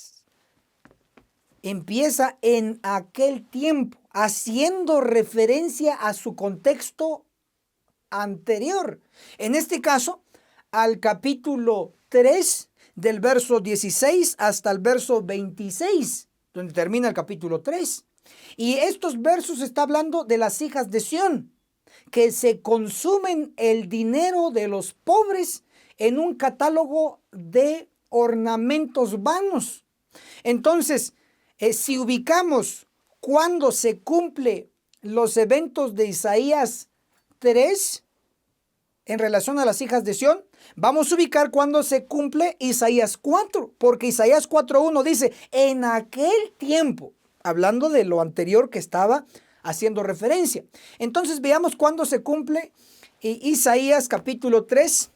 Entonces, Testimonios para la Iglesia, el tomo 1, en la página 244. Se me presentó la profecía de Isaías 3, aplicada a estos últimos días. Y los reproches se dan a las hijas de Sión, que piensan únicamente en las apariencias y en el exhibicionismo. Entonces sí observamos que Isaías 3 se aplica a estos últimos días. Por lo tanto, cuando Isaías 4, versículo 1 empieza, en aquel tiempo, en el tiempo donde están las hijas de Sión, en estos últimos días, es donde se aplica Isaías 4. Esa es una de las formas para comprobarlo. Ahora, veamos cuál es el problema que se describe en Isaías capítulo 4. El versículo 1 declara, en aquel tiempo 7 mujeres echarán mano de un hombre y le dirán, nosotras comeremos de nuestro pan y nos vestiremos de nuestra ropa. Permítenos solo llevar tu nombre y quita nuestro oprobio. Entonces voy a explicar por lo menos unos 3 términos, así a profundidad. Número 1, las mujeres. Número 2, el hombre. Y número 3, el pan que no quieren. Entonces, empecemos con quiénes son las mujeres. Les voy a dar referencias del Antiguo Testamento. En Jeremías capítulo 6, verso 12, habla de mujer, que se interpreta como iglesia. Pero también en Jeremías 31:4 también se hace el mismo juego de palabras entre mujer e iglesia. Eso es Antiguo Testamento. Ahora, en el Nuevo Testamento tenemos Apocalipsis capítulo 12, versículo 1, donde habla de una mujer vestida del sol. Esta mujer representa una iglesia. Ahora, voy a dar una cita del Espíritu de Profecía que nos reafirma lo que estoy diciendo. En el libro Conflicto de los Siglos, en la versión antigua, en la página 431, declara así el capítulo: una amonestación rechazada. Una mujer, figura que se emplea en la Biblia para representar una iglesia, siendo una mujer virtuosa símbolo de una iglesia pura y una mujer vil de una iglesia apóstata. Entonces, sí notan que una mujer en profecía representa una iglesia. Entonces, cuando Isaías 4, versículo 1 dice: en aquel tiempo, en los últimos días, nuestro tiempo, en aquel tiempo 7 mujeres, si mujer es iglesia, entonces 7 mujeres, 7 iglesias, diría alguno. Sin embargo, el número 7 significa plenitud, abarca todo. Y eso lo podemos encontrar también en el libro de Elena G. de White, en Hechos de los Apóstoles. El libro Hechos de los Apóstoles, en la página 467, el capítulo El Apocalipsis dice: el número 7 indica algo completo. Entonces, si son 7 mujeres, el 7 es algo completo. Si mujeres son iglesias y el 7 es algo completo, significa entonces que todas las iglesias completamente tienen este problema que se registra aquí. Nuevamente, Isaías 4, verso 1, en aquel tiempo 7 mujeres, todas las iglesias, echarán mano de un hombre. ¿Quién es este hombre? Lo voy a explicar, pero antes de pasar a explicar quién es este hombre, voy a hacer un enlace, una conexión con estas 7 mujeres de Isaías 4:1 con Apocalipsis capítulo 13, el versículo 1, donde se habla de 7 cabezas. ¿Qué les parece? Lo voy a leer. Dice así: y me paré sobre la arena del mar y vi subir del mar una bestia que tenía 7 cabezas, subrayen, y 10 cuernos, sobre sus cuernos 10 diademas y sobre sus cabezas nombres de blasfemia. Entonces sí observan que hay 7 cabezas y estas 7 cabezas tienen nombre de blasfemia. Ahora, tienen que notar que de estas 7 cabezas, una de estas cabezas fue herida de muerte, y lo dice Apocalipsis 13, versículo 3. Si descubrimos qué representa esta cabeza herida de muerte, vamos a ver qué representan las otras cabezas, que son 7 en total. Entonces, leamos cómo lo interpreta el Espíritu de Profecía. Conflicto de los Siglos, en la página 636, versión antigua, el capítulo 36, la libertad de conciencia amenazada, declara: la herida mortal que le fue ocasionada se refiere a la caída del papado en 1798.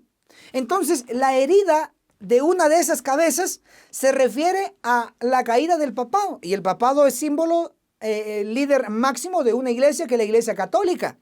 Entonces, una cabeza representa una iglesia. Lo acabamos de comprobar. Entonces, ¿qué representan las otras cabezas? Iglesias. Y como el 7 es completo, significa que todas las iglesias tienen esta condición que se refleja en Isaías 4, versículo 1. Ahora, pero en Apocalipsis 13, el versículo 1, estas 7 cabezas, dice, tienen nombres de blasfemia. Es decir, Dios acusa a todas las cabezas, a todas las iglesias, Dios las acusa de ser blasfemas. de cometer blasfemia. Ahora les voy a poner un ejemplo. ¿Qué significa blasfemia? Para ver de qué Dios está acusando a todas las iglesias, inclusive a nosotros como pueblo de Dios, también incluye. O sea, no hacemos excepción aquí de personas, incluye todo. Apocalipsis capítulo 2, versículo 9, la última parte dice: conozco la blasfemia de los que se dicen ser judíos y tan solo son una sinagoga de Satanás. Entonces, blasfemia es creerse algo y ser otra cosa. En este caso, se dicen ser judíos, cristianos, y realmente son una sinagoga de Satanás. Entonces, esto se llama en lenguaje un poquito más comprensible, esto se llama hipocresía, hipócritas. En otras palabras, Dios está acusando a las iglesias de blasfemia, es decir, de hipocresía, de tener dos caras. Por un lado están con el mundo y por otro lado están con Dios. Ese es hipócrita. Ahora veamos qué dice también la Biblia. En 1 de Timoteo, capítulo 1, verso 20 dice: entregué a Himeneo y a Alejandro a Satanás para que aprendan a no blasfemar. Estos dos personajes eran hipócritas. Entonces Pablo los entregó a Satanás, dice, para que aprendan a no blasfemar, para que aprendan a no ser hipócritas. O están con Dios o están con el diablo. Que Dios nos ayude, porque la mayoría de nosotros estamos con este problema. Ahora, con toda esta explicación, ahora sí vamos a entender muy bien Isaías 4, el versículo 1. Básicamente, estas 7 mujeres son las 7 cabezas de Apocalipsis 13, versículo 1, que representa también 7 iglesias. Tanto a estas iglesias se les aplica y se les acusa de ser blasfemas, de ser hipócritas. Ahora veamos qué más luz nos da Isaías 4, versículo 1. En aquel tiempo, 7 mujeres echarán mano de un hombre. ¿Quién es este hombre? Bueno, Mateo capítulo 13, verso 37 habla de Cristo como el Hijo del Hombre. Entonces, el hombre aquí, en Isaías 4:1, es Cristo. Entonces, las 7 mujeres, las 7 iglesias van a echar mano del hombre, de Cristo. Y miren qué quieren de este hombre, qué quieren de Cristo. Isaías 4, verso 1, la última parte: y le dirán: nosotras comeremos nuestro pan. O sea, no quieren el pan de Cristo, no quieren la verdad de Cristo. No quieren ese pan. Y nos vestiremos nuestra ropa. Permítenos solo llevar tu nombre. Quita nuestro oprobio. Entonces, estas iglesias, estas denominaciones solo quieren el nombre de Cristo. Es decir, solo quieren llamarse cristianas. Pero no quieren la verdad de Cristo. No quieren ni recibirlo, mucho menos de practicarla. Solo quieren que se les conozca como cristianas. Por eso es que se les acusa de ser hipócritas. Porque no quieren la verdad de Cristo, no quieren el alimento a tiempo de Cristo, no quieren la verdad presente de Cristo, sino que solo quieren el nombre de cristianas para lucrar. Así de sencillo y claro. Hasta aquí entonces, como habla de las 7 mujeres, que incluye a todas las iglesias, indica entonces que incluye a la iglesia adventista del séptimo día. ¿Será que usted, será que yo, o juntos estamos siendo hipócritas? Usted lo sabe, yo lo sé. Y la realidad es que sí. Entonces tenemos que reaccionar a dejar de ser hipócritas y buscar una solución. Entonces el problema aquí en Isaías 4 que se presenta en relación al pueblo de Dios es que hay hipocresía. Ahora veamos cuál va a ser la solución para aquellos que van a seguir siendo hipócritas. Ahora dirá usted: ministro, pero ¿será que esto también lo dijo Cristo? También lo dijo Cristo. Aquellos que les gusta que venga directamente de los labios de Cristo la palabra, se los voy a leer entonces. En Mateo, el capítulo 6, versículo 5 dice: cuando ores no seas como los hipócritas, que gusta orar de pie en las sinagogas. Entonces solo un ejemplito. Si usted ha orado de pie, allá en lugar de arrodillarse si puede, y ha quedado de pie, orando, bueno, ahí está, Jesús ya se lo dijo. Mateo 6, verso 5, cuando ores no seas como los hipócritas que gustan orar de pie en las sinagogas, entiéndase, iglesias. Ahí solo una probadita para que vean que Isaías 4, verso 1 y Apocalipsis 13, 1, sí tienen razón. Hay hipocresía, hay blasfemia. Solo con una probadita ahí. Ahora, si seguimos con los demás pecados o las cosas incorrectas, no acabaríamos. Es un gran listado. Pero tenemos que avanzar. Entonces, el problema ya lo describimos. Ahora veamos una solución, que es la que queremos. Una solución para esto. Y va a ser lo que se describe en Isaías capítulo 4, versículo 4. Miren cómo cuadra. Isaías 4, versículo 4. Dice así: el Señor lavará la inmundicia de las hijas de Sión y limpiará la sangre de Jerusalén con espíritu de juicio y espíritu de fuego. Entonces la solución para este problema de hipocresía dentro del pueblo de Dios va a ser un juicio. Eso es el juicio de los vivos. Primera de Pedro 4:17 dice que es necesario que el juicio empiece primero en la casa, en la iglesia. Qué tremendo, pero claro. Ahora es interesante que en los primeros 4 capítulos de nuestro análisis de Isaías, en cada capítulo Dios ha involucrado la solución como la misma, que es el juicio de los vivos. Lo voy a comprobar.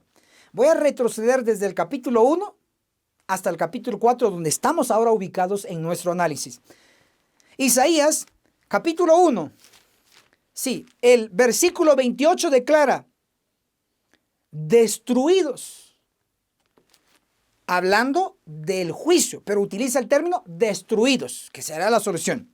Luego Isaías capítulo 2, el versículo 12, utiliza el término abatidos. Si notan que la solución, o sea, destruidos o abatidos, son sinónimos. Luego en Isaías capítulo 3, que esto no se lo puede usted perder, Isaías capítulo 3, el versículo 14 utiliza directamente la palabra juicio. Es la solución. Y luego Isaías capítulo 4, que es el capítulo que tenemos ahora en mano y en análisis. Isaías capítulo 4, versículo 4 utiliza el término juicio. Lo que significa es que Dios en distintas generaciones ha utilizado lo mismo: juicio, destrucción para el pecador empedernido, al que no se quiera arrepentir. Juicio destructivo. Es lo mismo. Hasta aquí ya hemos comprobado que la solución va a ser una purificación, una destrucción. Pero ¿cómo va a ocurrir esto? Bueno, según la palabra de Dios, podemos comprobarlo a través de lo que el propio profeta Isaías muestra. Isaías capítulo 4, el versículo 2 dice: y la honra de los librados de Israel. Hay otras versiones que dice: y la honra de los sobrevivientes de Israel. Entonces significa que el juicio va a ser destructivo, van a haber muertos y van a quedar sobrevivientes. Yo quiero que usted sea de los sobrevivientes. Yo mismo quiero ser de los sobrevivientes. ¿Notan entonces cómo va a ir el juicio? Y luego, Isaías capítulo 3, el versículo, vamos a leer el verso 3. El que quede en Sión y el que sea dejado en Jerusalén será llamado santo. Todos los que en Jerusalén estén escritos entre los vivientes. Dirán: ministro, aquí dice Sión y aquí dice Jerusalén. Es cierto. Pero Sión, ¿qué representa? Isaías 51, verso 16 dice: Sión, pueblo mío, eres tú. Entonces, cuando habla de Sión aquí en Isaías 3, en Isaías 4, versículo 3, cuando habla de Sión, habla del pueblo. Pero ministro, aquí también dice Jerusalén. Bueno, cuando habla de Jerusalén, habla de la iglesia. ¿Cómo lo sé? Bueno, usted lo puede leer en Testimonios para la Iglesia, el tomo 8, en la página 74, declara así sobre Jerusalén. Jerusalén es un símbolo de lo que la iglesia será si rehúsa andar en la luz que Dios ha dado. Entonces, cuando leemos Isaías 4, verso 3, el que quede en Sión, la iglesia adventista, y el que sea dejado en Jerusalén, la iglesia adventista, será llamado santo. todos los que en Jerusalén, la iglesia adventista, estén inscritos entre los vivientes. Es decir, a los que sobrevivan después de la destrucción registrado en Ezequiel 9, a los que sobrevivan van a quedar escritos entre los vivientes como sobrevivientes. Ahora esto se va a poner mucho mejor. ¿Y saben por qué? Porque declara aquí Isaías 4, el versículo 5. El Señor creará sobre toda la morada del monte Sión y sobre los que se reúnan una nube de día y de noche un llameante resplandor de fuego, porque sobre toda gloria habrá un pabellón.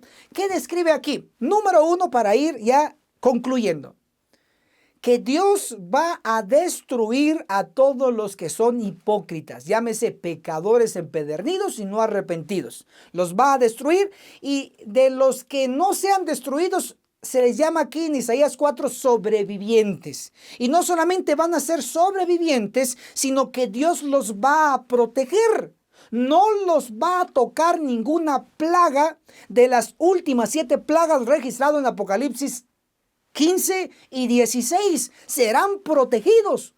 Ellos no solo van a sobrevivir las espadas de los ángeles registrado en Ezequiel capítulo 9, sino que van a sobrevivir las demás destrucciones en el mundo. Así que vale la pena ser fiel a Dios. Amén. Hermanos y hermanas, bienvenidos a la sección titulada Isaías 5, la viña, la tierra prometida. Para ello vamos a dar una serie de evidencias tanto de la Biblia como del espíritu de profecía.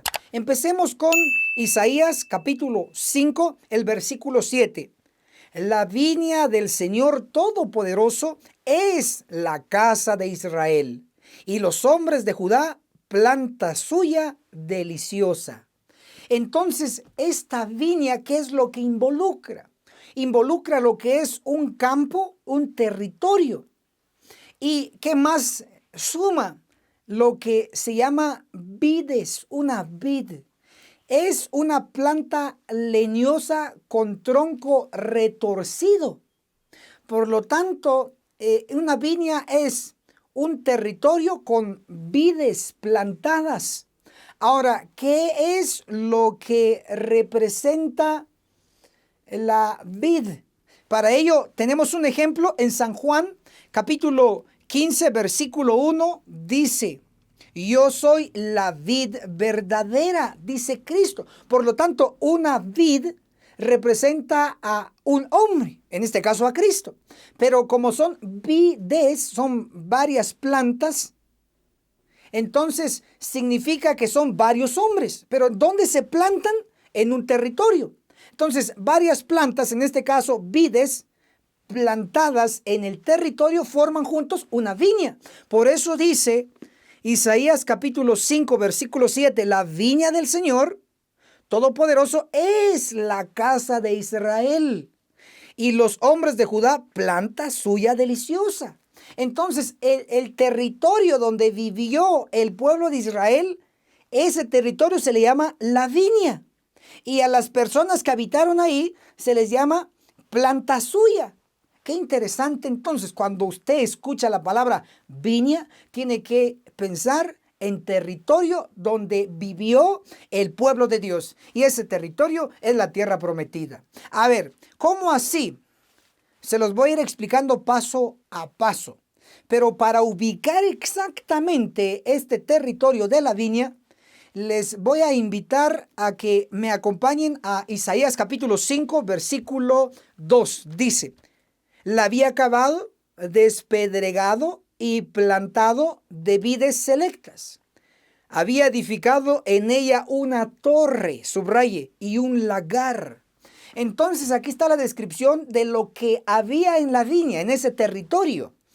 Ahora vamos a ver lo que nos comenta el Nuevo Testamento, y tenemos allá en el Nuevo Testamento, en la Biblia, en los 4 evangelios, usted puede revisar, pero yo voy a citarles específicamente 2.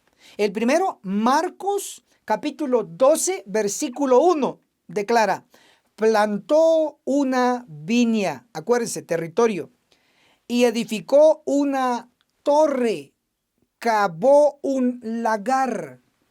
Entonces tenemos esta descripción de una viña, una torre y un lagar. Exactamente igual que Isaías capítulo 5. Ahora, hay otra referencia en Mateo capítulo 21, verso 33. Plantó una viña, edificó una torre, cavó un lagar. Entonces, es prácticamente lo mismo que dice. Entonces, hasta aquí estamos notando que tanto el Antiguo Testamento, en Isaías 5 específicamente, y el Nuevo Testamento está hablando de una viña, de un territorio donde se ha plantado, en este caso, que representa a personas, el pueblo de Dios. Ahora voy a profundizar cierto aspecto de Isaías capítulo 5, el versículo 2, que en las distintas versiones en español no lo podemos detectar, pero aquí sí. Isaías capítulo 5, versículo 2 dice: la había cavado, despedregado y plantado de vides selectas. Si hay vides, entonces hay una viña. Isaías capítulo 5, versículo 1, literalmente menciona la viña. Ahora, esta viña ya hemos dicho que es un territorio. Ahora, este territorio específicamente donde ha vivido el pueblo de Dios solo tiene un nombre: la tierra prometida. Sí, obviamente que hay otros distintos títulos, pero haciendo referencia al mismo territorio. Veamos lo que dice la Biblia, la palabra de Dios. Génesis, el capítulo 50, el versículo 24 dice: la tierra que él prometió, la tierra prometida. Luego lo refuerza como evidencia. Jueces, capítulo 2, el versículo 1, nos habla de lo mismo. Éxodo capítulo 33, versículo 1 nos habla de la tierra que él prometió, la tierra prometida. Entonces, el lugar donde el pueblo de Israel vivió en ese territorio es la tierra prometida. Ahora, hay algo que ni en otra parte del Antiguo Testamento, ni en el Nuevo Testamento, haciendo referencia a la viña, no se habla. Solo en Isaías capítulo 5, versículo 2, leo como la mayoría de versiones la tiene. La había cavado, despedregado y plantado de vides selectas. Había edificado en ella una torre y un lagar. Así dicen la mayoría de versiones en español. Pero en la Reina Valera Gómez 2010 y en la versión King James en inglés que usó Elena de White para sus escritos, Isaías 5, versículo 2 lo cita de la siguiente manera. En la segunda parte es lo que hay que corregir. Había edificado en medio de ella una torre y un lagar. Lo que la mayoría de versiones no incluye es la palabra en medio de ella. Lo que significa es que la torre fue construida en medio de la viña, no en una esquina de la viña, sino que en medio fue construido la torre. Entonces, si su versión está mal, corríjalo ahí, agréguele lo que le quitaron los malos traductores, porque en el original dice en medio de ella una torre y un lagar. Entonces, ya vimos que el lugar céntrico donde fue construida la torre. Ahora, ¿qué es la torre? Bueno, para ello voy a leer lo que dice el Espíritu de Profecía en Profetas y Reyes, libro de Elena de White, el capítulo La Viña del Señor, en la página 13, declara: como torre del viñedo, Dios puso su santo templo en medio de la tierra. ¡Wow! Esto es impresionante. Significa entonces que el globo terráqueo, en el centro de la tierra, Dios colocó la torre que es el templo, su santuario terrenal. En el centro de la tierra, ahí colocó el santuario terrenal. Hacemos referencia al santuario que construyó Salomón, al santuario que construyeron los judíos después de que regresaron del cautiverio en Babilonia. Estamos hablando de la misma ubicación. Ahora, ¿quieren ustedes centrarse exactamente dónde está ubicada esta viña, este territorio? Bueno, leamos lo que dice Segunda de Crónicas, la Biblia nos dice, Segunda de Crónicas, capítulo 3, el versículo 1 dice: edificar la casa en el monte Moria. El monte Moria está en la tierra santa, está en la tierra prometida. Y en el monte Moria se construyó el templo, se construyó la torre de la viña. Significa entonces que el territorio de la viña es la tierra prometida, es la tierra santa. ¡Wow! Esto es impresionante. Entonces ya descubrimos el lugar de ubicación de la viña. Hasta aquí ya hemos comprobado a través de la Biblia y del espíritu de profecía que la viña de Isaías 5, verso 7, la viña del Señor Todopoderoso, es la casa de Israel. Este territorio de la viña es el hogar, es la casa donde vivieron los israelitas, es la tierra santa, es la tierra prometida. Ahí estaba ubicada la viña. Y ahí se construyó la torre, es decir, el templo, en el centro de la tierra. Esto es maravilloso. Ahora, tenemos que ver que lo contrario a viña es desierto. Les voy a citar por lo menos dos referencias. La primera, Jeremías capítulo 31, el versículo 2 declara: el pueblo que escapó de la espada halló gracia en el desierto.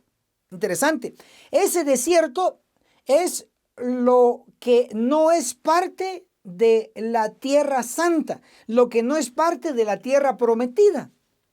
Ahora, hay otra cita más relevante, por decirlo así, en Apocalipsis, la Biblia, el capítulo 17, el versículo 3 dice: me llevó en espíritu al desierto y vi una mujer sentada en una bestia escarlata. Entonces lo interesante es que el territorio de la bestia escarlata de Apocalipsis 17, con 7 cabezas y 10 cuernos, esta bestia, su territorio es el desierto. Ahora, lo que indica es que esta bestia que tiene una combinación de estado y de iglesia, el estado es la bestia con todos sus cuernos, pero la mujer que se sienta sobre la bestia es lo religioso. Usted sabe, y yo sé que esto está bien informado, que en el futuro cercano va a haber una unión entre iglesia y estado y se va a colocar lo que se llama la famosa ley dominical contra el pueblo de Dios. Pero el territorio, o sea, el dominio de esta unión de iglesia y estado, llámese mujer sentada sobre la bestia escarlata, el territorio de esta unión va a ser el desierto. Lo que significa es que dominará toda la tierra excepto la viña, excepto la tierra prometida, excepto la tierra santa. Porque la tierra santa el Señor la va a proteger ya y va a sacar a los gentiles que la están dominando ahora. A esos judíos incrédulos los va a quitar de allí. ¿Cómo lo sé? Ministro, ¿cómo usted lo sabe? Bueno, Lucas 21:24 declara: Jerusalén será hollada por los gentiles hasta, subraye, hasta que se cumpla el tiempo de los gentiles. Dios va a quitar ahí a los inconversos de esa tierra y Dios la va a proteger. Por eso, la bestia de Apocalipsis 17, la escarlata que se va a unir con la mujer, iglesia y estado unido y colocarán ley dominical, van a dominar el mundo, excepto la viña, excepto la tierra santa, excepto la tierra prometida. ¡Qué maravilloso! Ahora debemos de saber que algo grande viene para ese territorio de la tierra, allá en Asia, allá en el Medio Oriente. Y eso está pronosticado a través del profeta Ezequiel en el capítulo 48. En su tiempo libre le pido por favor que pueda leer todo ese capítulo. Ezequiel 48, desde el versículo 1 hasta el versículo 35, donde se describe detalles inéditos de la tierra santa, de la tierra prometida, donde se va a dividir como nunca antes se ha dividido.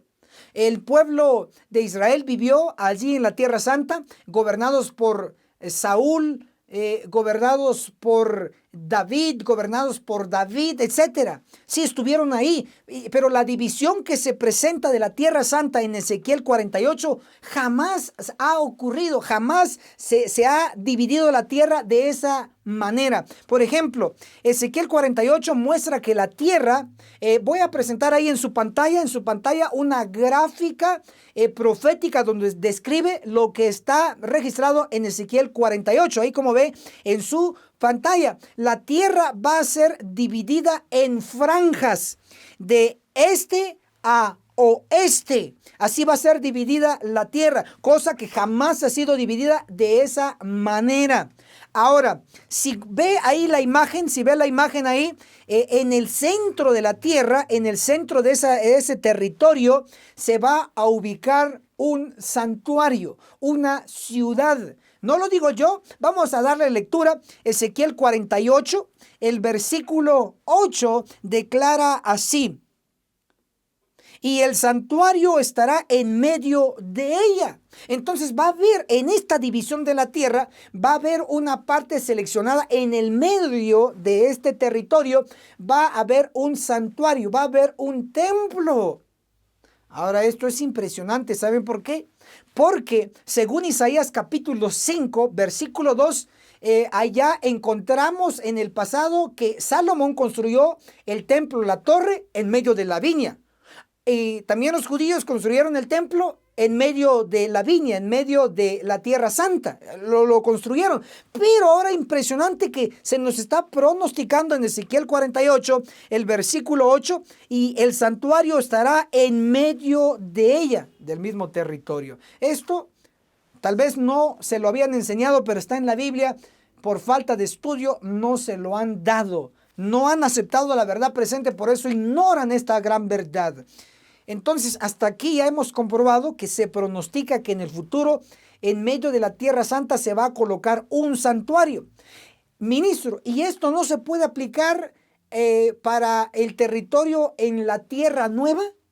No, no se puede aplicar. ¿Y saben por qué? Porque de acuerdo a Apocalipsis capítulo 21, el verso 22, dice que no va a haber santuario en medio de la ciudad, no va a haber. Léalo. Apocalipsis 21, versos 22 dice, no va a haber santuario, no va a haber. Entonces, lo que significa es que Ezequiel 48, que se va a colocar un santuario en medio de ese territorio, solamente se puede cumplir antes de el milenio, solamente ahí. Por eso se llama un territorio, una división del territorio premilenario, antes del milenio. Esto es impresionante porque nosotros vivimos antes del milenio. Significa que esta profecía magnífica de Isaías 5, Ezequiel 48, se va a cumplir en nuestros días. Y esto fue Escuela Sabática Profundizada con su servidor, ministro Enoc Martín. Ya saben, estoy para entrenarlos y apoyarlos. La agencia misionera aquí en Guatemala está ofreciéndoles 3 cursos intensivos. El primero, el testimonio de Jesús, que consta de 22 lecciones como temas de los 144,000, el juicio de los vivos, el tercer Elías, en la serie de las resurrecciones. ¿Sabía usted que habrá una resurrección especial de adventistas del séptimo día? El tema del reino premilenario, etcétera, etcétera, con pura Biblia. 22 lecciones, el primer curso. El segundo curso es Daniel, el perfecto arte profético, donde explico capítulo por capítulo del libro de Daniel, que consta de 12 capítulos. Nivel avanzado, ya con Biblia y espíritu de profecía. El tercer curso es Apocalipsis, el perfecto arte profético, donde explicamos capítulo por capítulo de los 22 que consta el último libro de la Biblia, donde se encuentran todos los libros de las Santas Escrituras.